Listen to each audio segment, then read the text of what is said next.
o que eu vi do Adonis e o porquê que eu não gosto de algumas coisas do Adonis. Atualmente eu não sou muito fã de criadores de código, né? Eu esqueci o nome disso, mas que você cria, eu quero criar um controller, aí você dá um comando no shell, ele cria um controller para você. Na minha experiência, tá, eu já usei isso no passado, pouquinho, mas usei. O que acontece? O pessoal fica muito dependente desse tipo de ferramenta. E o que acontece?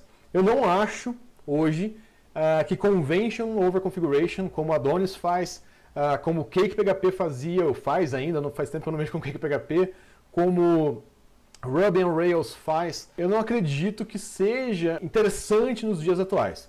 Por que disso? Porque a galera está abrindo mão aí de pensar na arquitetura, tá? O que eu acho, tá? Cada projeto ele tem características diferentes que você vai ter que pensar em coisas de arquitetura diferentes.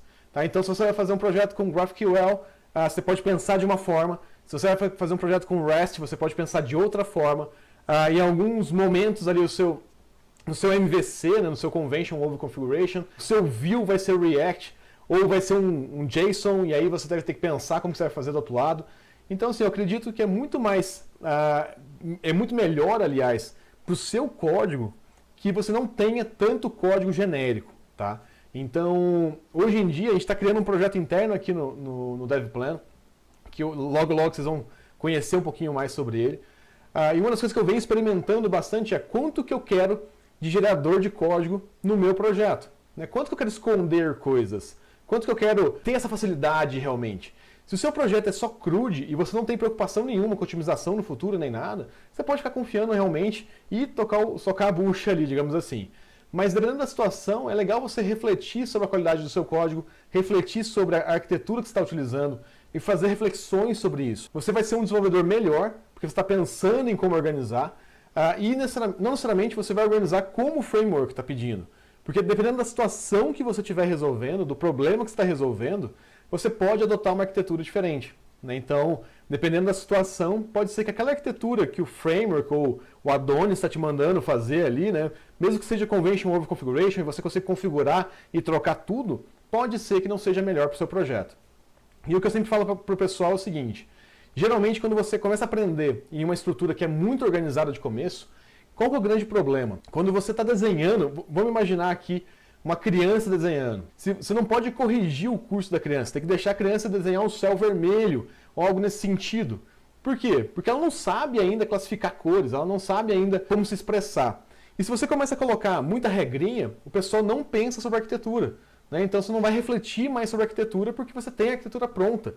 Né? Então muita gente acha que MVC é um martelo para todo problema prego. Né? Então assim, todo problema vai virar prego porque MVC é o martelo e você só conhece o martelo. Né? Então, o que eu acredito fortemente aí, aprenda a fazer as coisas funcionar. Por isso que eu gosto do Express e em PHP, por exemplo, eu gosto do Slim Framework. Tá? Então ele é bem minimalista, você só consegue resolver o problema de rotas ali. E o grande detalhe é o seguinte, você vai definir a sua arquitetura baseado no seu problema, baseado no que você está resolvendo ali.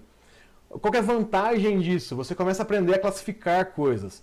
Uma das coisas mais difíceis que tem no desenvolvimento não é desenvolver, é nomear e classificar coisas. Tá? Então, nomes de variáveis, nomes de arquivos, nome de pastas, classificar coisas, aonde eu vou colocar nessa pasta ou não. Então, o maior tempo que a gente perde num projeto é exatamente sobre isso, aonde colocar coisas.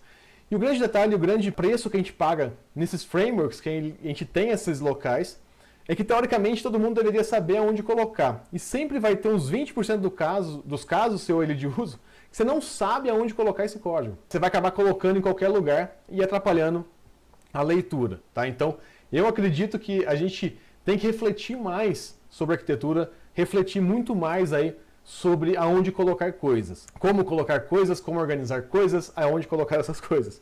Eu acredito que isso faz muito mais sentido do que simplesmente aceitar uma arquitetura, aceitar que aquilo é uma verdade absoluta. Tá? Então, começa a questionar mais isso. Tá? Nesse sentido, eu prefiro muito mais ter a opção de escolha, tá? Então a opção de criar a melhor arquitetura, a melhor organização para aquele problema em si.